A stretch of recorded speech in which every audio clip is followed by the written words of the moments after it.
But Patanjali's Ashtanga Yoga, 8 limbs of yoga, I call the 8 rungs of the ladder of yoga. Yoga here means samadhi. It has many connotations.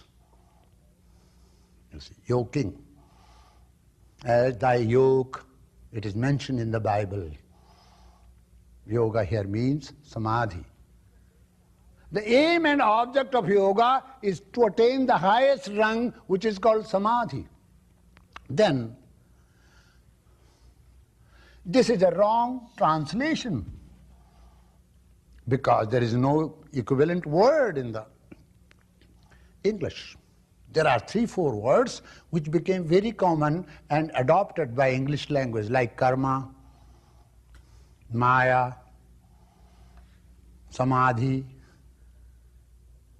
pandit, they call it political pandit, fakir. Such words have been borrowed, accepted by English language.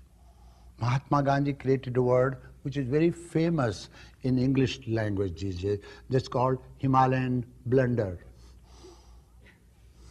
Himalayan blunder means Himalayas are the highest mountain, and when you commit blunder, that is not small. The highest of blunder is that blunder is as high as Everest mountain. So he calls it, it's a Himalayan blunder you have committed.